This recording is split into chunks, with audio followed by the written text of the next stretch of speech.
하나님께서 주신 말씀은 출애굽기 25장 23절에서 30절 말씀을 근거로 영의 양식이라는 제목으로 하나님 말씀 증거하도록 하겠습니다. 하나님 나라에 향하여 출애굽기 강의 109번째 시간입니다. 지금 우리가 계속 살펴보고 있는 이 출애굽기 25장은 이제 하나님께서 이스라엘 백성들과 언약을 세우시고 그들의 리더였던 모세와 함께 하나님이 거하실 이 성소와 지성소에 대해서 말씀하시는 내용입니다. 지난주 우리는 어떻게 성소를 만들어야 되고 또 지성소 안에 둘 증거계와 속죄소를 어떻게 제작해야 될지 구체적으로 하나님께서 말씀하신 내용을 받았습니다. 이제 그 다음 방법으로 성소 안에 배치할 기구들인 진설병상과 등잔 및 기타 부속들의 기구에 대한 모양과 제작 방법을 오늘 본문을 통해 가르쳐 주시고 있습니다. 그래서 이 하나님께서 가르쳐 주시는 그 여러 가지 기구들을 통해서 우리가 하나님을 어떻게 만나고 또 하나님의 만나는 그 방법이 무엇인지 우리가 깨닫는 은혜가 있기를 바랍니다. 하나님께서는 이 성소를 왜 만들라고 하셨을까요? 그것이 가장 중요한 이유입니다. 지금 우리는 하나님 앞에 예배를 드릴 수가 있습니다. 그 이유가 무엇이죠?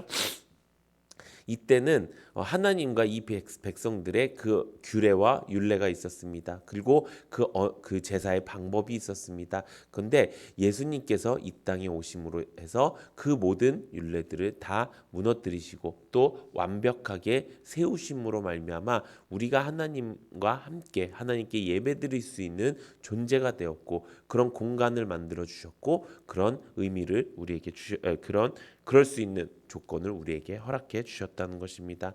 그만큼 하나님께서는요 그냥 어물쩡하게 우리와 만나는 것을 원치 않으십니다. 왜 그렇습니까? 하나님은 우리의 창조주이시고요 우리는 그의 피조물이기 때문인 것입니다. 우리가 만약에 하나님과 그냥 쉽게 만날 수 있었더라면 그 모든 인간들은 다 하나님을 우러러 보지도 않았고 경외하지도 않았을 것입니다. 그렇게 하나님께서는 이 모든 규례와 율례와 또 성소와 지성소를 만드는 법을 통해서 하나님이 어떤 분이시고 또 우리는 어떤 존재인지 우리의 정체성을 다시 알게 하고 또 죄인된 우리가 그 하나님을 만날 수 없는 것이 원래 정해져 있지만 하나님께서 우리를 사랑하셔서 또 하나님께서 우리를 구원하시기 원하셔서 그 의지를 가지고 하나님께서 어떻게 하면 우리가 하나님을 만날 수 있을지 가르쳐 주시는 것이 바로 성소와 지성소라는 것입니다. 우리가 이것을 그저 옛날에 있었던 지금은 우리와 상관없는데 라고 생각하지 않으셨으면 좋겠습니다. 지금 하나님께서 이 말씀을 우리에게 레마의 말씀으로 주시는 것은요 이때 이 율례를 그대로 지켜라가 아니고 이 율례를 왜 했는가 그리고 지금 우리는 이것을 어떻게 지켜야 되는가 이것을 말씀하시기 위함입니다. 그래서 우리가 이것을 깨닫고 우리가 이 말씀대로 하나님을 만나는 은혜가 있기를 예수님의 이름으로 축원합니다. 먼저 오늘 본문 말씀은 성소의 기구들 중에서 진설병을 두는 상에 대해서 말씀하고 있습니다. 하나님은 가장 먼저 뭘 만들라고 하셨죠? 증거궤와 속죄소를 만들라고 하셨죠. 그 이유가 무엇입니까? 하나님이 이들 가운데 임재할 수 있는 거룩한 공간을 만들기 위해서입니다. 하나님은 이들과 제사로 언약하셨고요. 이들이 하나님을 만나기 위해서는 깨끗해져야 됐기 때문입니다.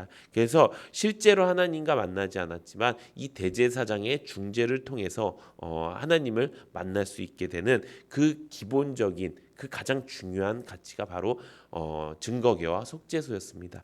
그리고 그 다음에 무엇을 만드느냐? 바로 이 진설병을 두는 상을 만들라고 하셨습니다. 이 진설병상은 얼굴떡 혹은 임재의 떡이라고도 부르면서 우리가 전에 이제 살펴봤듯이 하나님께서 이스라엘 백성들과 만나시기 위해서 성소로 임재하셨을 때 함께 떡을 먹고 또 교제를 나누는 모습을 우리가 말씀을 통해서 알게 되었습니다. 이 모습을 가지기 위해서 이 진설병상을 이곳에 놓아두는 것입니다. 지금 우리도 이것을 동일하게 경험하고 있습니다. 어떻게 그것을 경험하고 있을까요? 우리에게는 지금 진설병상이 없고 또 진설병이 없는데 어떻게 그것이 가능할까요? 그것은 이 진설병상이 의미하는 것을 우리가 알아야 되기 때문입니다. 이 진설병상, 그 진설병이란 건 무엇입니까? 먹는 거예요. 그렇죠? 그러면 지금 우리가 하나님을 만나기 위해서 또 하나님과 함께 먹을 수 있는 게 무엇일까요? 그게 바로 오늘 제목인 영의 양식이에요. 우리가 흔히들 영의 양식을 뭐라고 이야기하죠? 하나님의 말씀이라고 이야기하죠. 맞아요. 여기서 뜻하는 것은요, 하나님의 말씀을 먹고 사는 사람을 뜻해요. 우리가 이제 육은 죽고 영으로 사는 사람이 되었죠. 어떻게 그렇게 되었습니까? 예수를 나의 주인으로 모시고 나의 구세주로 모셔서 나는 그리스도인이 되었어요. 예수님이 된 거예요. 예수님처럼 사는 사람이 된 거예요. 그러면 예수님처럼 사는 사람, 예수님이 가장 많은 중요한 말씀을 하셨지만 가장 유명한 말씀은 무엇입니까? 사람이 떡으로만 살 것이 아니요 하나님의 말씀으로 산다라고 예수님께서 말씀하셨습니다. 그것처럼 우리가 이제는 떡으로 살 것이 아니라 하나님의 말씀으로 사는 사람이 되었다는 것입니다. 그것은 무엇을 뜻하느냐? 하나님께서 우리와 만나실 때 먹고 마셔야 되지 않겠습니까? 근데 하나님이 우리와 소고기를 먹겠습니까? 하나님이 우리와 돼지국밥을 먹겠습니까? 지금 먹고 싶은 걸 얘기한 건 아닙니다. 네, 하나님이 우리와 만날 때 그런 걸 드시겠습니까? 아니라는 겁니다. 우리도 하나님도 다 영적 존재이기 때문에 영이 주시는 것 먹는다는 것입니다. 지금 무엇을 먹는다는 것입니까? 하나님의 말씀을 먹어야 된다는 것입니다. 이 하나님의 말씀을 통해서 우리가 그것을 먹을 때 어떤 일이 벌어집니까? 우리는 그냥 하나님의 영의 양식을 먹으면 양식을 먹으니까 우리가 튼튼하게 자란다. 영으로 더 건강해진다라는 정도만 얘기하고 있습니다. 근데요, 이 하나님의 말씀을 먹는다는 것은요, 하나님의 거룩한 예배에 참여한다. 하나님과의 거룩한 교제에 참여한다라는 의미를 갖고 있다는 것입니다. 그렇기 때문에 우리가 하나님의 말씀을 듣는다는 것, 하나님의 말씀을 본다는 것, 이것은요, 단순한 나의 신앙적 그 모습이 아니고요. 단순한 내가 하고 있는 하나님과의 그런 교제가 아니고요. 진짜 이 땅에 가장 유일한 가장 위대하신 그 조물주와 함께 할 수 있는 그 시간을 우리가 가지고 있다. 그것을 말씀을 통해서 우리가 이루고 있다라는 것을 우리가 깨달아야 된다는 것입니다. 사랑하는 성도 여러분, 이렇게 우리가 하나님의 말씀을 깊이 여기시기 바랍니다. 또 소중히 여기시기 바랍니다. 그래서 이 말씀을 읽는 그 시간이 하나님과 교제하고 하나님과 축제를 벌이는 그런 귀한 시간 되는 성도님들 되시기를 예수님의 이름으로 축원합니다. 오늘 말씀을 구체적으로 살펴보면요, 한 5가지 정도로 이야기를 드릴 수가 있습니다. 간단하게 말씀드리면요, 첫 번째는 23절 24절에 보면요, 이 그 상을 어떻게 만들어야 되는지를 가르쳐주고 있습니다. 그것을 읽어보면요, 너는 조각목으로 상을 만들되 길이는 2규빗, 너비는 1규빗, 높이는 1규빗 반이 되게 하고 순금으로 싸고 주위에 금테를 두르고라고 말씀하고 있습니다.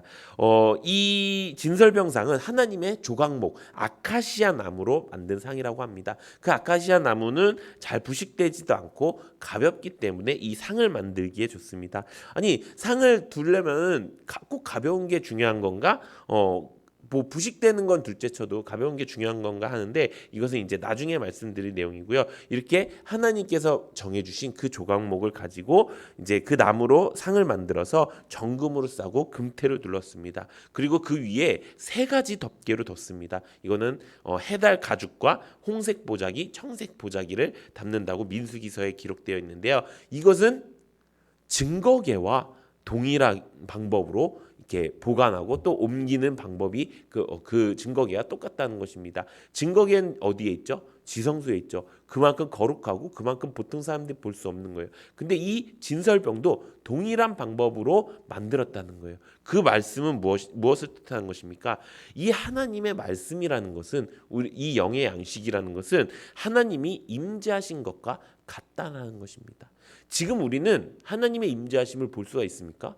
없습니다. 근데 하나님의 임재하심을 경험할 수 있는 방법이 딱 하나, 그것이 무엇입니까? 말씀이라는 거예요. 말씀을 통해서 내가 그냥 그냥 세상적인 지식, 그러니까 세상적으로 알게 되는 그냥 지혜, 이 정도로 깨달으면서 이렇구나, 이게 끝이 아니라는 거예요. 이 하나님의 말씀이라는 것은요, 하나님이 지금 이 자리에 계신 것과 마찬가지라는 거예요. 지금 이 시간에 여기에서 하나님의 말씀이 선포되어질 때 하나님께서 이곳에 임재하여 주신다는 거예요. 그만큼 이 영의 양식, 이 하나님의 말씀은 중요하다는 것입니다. 우리가 이 하나님의 말씀이 하나님이 임재하시는 것과 같다고 느끼며 그 말씀을 대하는 우리 모두가 되기를 소망합니다. 또 두 번째 뭐라고 말씀하고 있습니까? 이 진설병상은 그 주위에 손바닥 넓이만한 턱이 있어서 상위에 있는 진설병이 땅에 떨어진 것을 방지한다고 25절에 기록되어 있습니다. 25절 제가 읽어보도록 하겠습니다. 그 주위에 손바닥 넓이만한 턱을 만들고 그 턱 주위에 금으로 테를 만들고라고 기록되어 있습니다. 이 말씀은 무엇을 뜻하냐? 이제 상 위에 진설병이 놓여질 거 아니에요. 근데 진설병을 어떻게 놓냐면 6개씩 두 줄로 놔요. 그러니까 이 12줄로 이렇게 놨는데 이게 어떻게 하다가 쓰러질 수가 있잖아요. 옮기다가 쓰러질 수 있잖아요. 근데 쓰러지는 것을 방지하기 위해서 손바닥 넓이만한 그 턱을 만드는 거예요. 그 말씀, 그 진설병이 떨어지지 않도록. 이것은 무엇을 뜻하는 것일까요? 하나님의 말씀은 하나도 땅에 떨어질 것이 없다라는 것입니다. 하나님의 말씀은요, 1.1획도 틀림이 없고요. 하나님의 말씀은요, 우리 가운데 옛날 말씀이다, 뭐 예전에만 적용되는 말씀이다, 이것이 단 한 개도 없다는 것입니다. 뭐 어떤 사람들은 이것은 이 구약은 예수님께서 오셨기 때문에 이 모든 것들은 다 완성하셨기 때문에 이건 읽을 필요 없다라고 하는 분들도 계시는데 그건 잘못된 상식입니다. 하나님은요, 만약에 그랬으면은 하나님이 우리에게 신약만 주셨겠죠. 만약에 그랬으면 하나님이 지금 우리에게 맞는 지금 이 시대에 맞는 너희는 예배 시간에 핸드폰을 보지 말지어다, 뭐 이런 걸 만들어 주셨겠죠. 그런데 왜 몇천 년 전에 있었던 이 말씀을 하나님께서 지키게끔 하셨고, 그걸 통해서 수많은 사람들이 순교하고 그걸 통해서 수많은 사람들이 희생하면서까지 왜 이 말씀을 지금 우리에게 주셨을까요? 그것은 지금 우리에게 이 말씀이 필요하다는 것입니다. 그렇기 때문에 우리가 이 말씀을 골라서 듣는 것이 아니라 이 모든 말씀이 우리에게 중요한 말씀이라는 것을 깨닫는 은혜가 있기를 바랍니다. 세 번째는 이제 26절인데요. 그것을 위하여 금 고리 넷을 만들어 그 네 발 위 네 모퉁이에 달되 턱 곁에 붙이라. 이는 상을 맬 채를 꿰 곳이며라고 이야기하고 있습니다.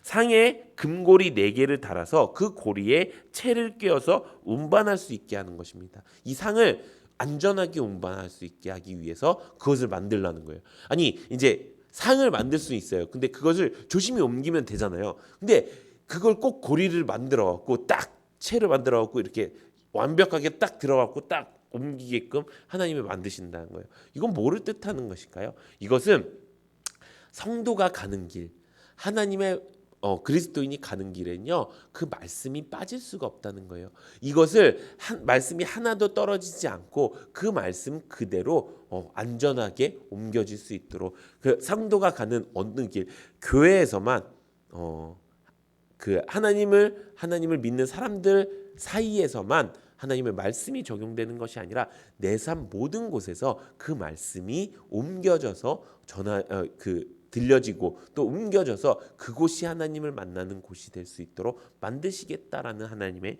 의지라는 것입니다. 또 네 번째로는 뭐가 있냐? 진설병은 아까 말씀드린 것처럼 6개씩 두 줄로 모두 12개가 상위에 놓여진 것인데요. 이것은 무엇을 뜻하죠? 12지파를 뜻하는 거예요. 이 12지파가 뜻하는데 이것은 무엇이냐? 이 땅에 하나님이 택하신 백성이라면 누구든지 하나님의 말씀을 가장 귀히 여기고 그 말씀대로 살아야 함을 우리에게 가르쳐 주고 있습니다. 그리고 여기 이 말씀엔 나오지 않은데요. 이 뒤에 나오는 그 말씀인데요. 이 진설병은 매 안식일마다 새로운 것으로 교체가 됩니다. 그리고 그 묵은 진설병, 그 일주일 동안 있었던 진설병은 제사장들이 먹습니다. 지금 우리와 거의 동일하죠. 안식일 날 새 진설병이 놓여진 것처럼 우리가 주일마다 듣는 그 말씀이요, 우리에게 생명의 말씀이 되는 거예요. 약속의 말씀이 되는 거예요. 매주 새로운 말씀이 되는 거예요. 그래서 우리가 하지 말아야 될 건 무엇이 있습니까? 옛날에 하나님께서 주신 말씀이 이랬는데 말씀 하나 붙잡고 평생을 사는 거예요. 옛날에 나한테 주신 말씀이 이랬는데 지금 왜 말씀이 이렇게 해요? 왜 목사님은 옛날에 이렇게 얘기했다가 왜 지금 이렇게 얘기해요? 뭔가 기준이 없는 거 아니에요? 아니요. 기준이 없는 게 아니고요. 말씀대로 살기 때문에 그런 거예요. 이 말씀이 예전에는 이렇게 우리에게 전해질 수 있어요. 근데 지금 이 말씀이 동일한 상황 가운데, 동일하지 않은 상황 가운데 이렇게 전해질 수가 있는 거예요. 예전에는 아무것도 아닌 거 모이기에 힘쓰라라는 말씀이요. 예전엔 뭐였어요? 그냥 여러분들이 모여서 잘 살아라. 근데 그것이 코로나 팬데믹으로 인해서 무엇이 됐어요? 모이는 자가 하나님과 교제하는 자고 하나님께 예배드리는 자다라는 것을 우리가 알게 되었어요. 이것을 그때 좀 틀리고 지금 틀리다고 지금 이 말씀이 틀린 거예요? 아니에요. 그때 말씀도 맞고요. 지금 말씀도 맞다는 거예요. 이것이 하나님께서 매주 우리에게 말씀을 주시는 이유라는 거예요. 안 그랬으면은 이 성경 한번 어떤 목사님 한 분이 창세기부터 요한계시록 22장까지 쫙 설교를 해갖고 한번 딱 듣고 와 이거면은 딱 평생 살 수 있겠다. 우리는 벌써 성경을 몇 독을 했는데요. 그거 못 하겠습니까? 그거 몰아서 한번 해갖고 딱 정독 한번 한 다음에 하고 싶은 사람은 2번, 3번 한 다음에 그러고 평생 편하게 살면 되는 거 아닙니까? 그렇지 않다는 것입니다. 그래서 우리가 이렇게 하나님께서 매 안식일마다 새로운 말씀을 주셨다고 합니다. 그리고 가장 중요한 거 있습니다. 30절에 보면 이렇게 기록되어 있습니다. 상 위에 진설병을 두어 항상 내 앞에 있게 할지니라. 아멘. 그것이 무엇을 뜻하는 것입니까? 이 진설병이 항상 이 상이 내 앞에 있게 해달라 이렇게 말씀하시는 것입니다. 하나님의 말씀이 하나님 앞에 있게 해달라. 하나님의 말씀이 우리가 살 수 있는 유일한 방법이라고 말씀하시는 것입니다. 그래서 하나님의 말씀을 듣는 우리가 하나님 앞에 있을 때 어떻게 돼요? 하나님의 보호하심을 경험하게 되고요. 하나님이 언제나 우리를 지켜주시고 보호하시고 바른 길로 인도해 주신다는 거예요.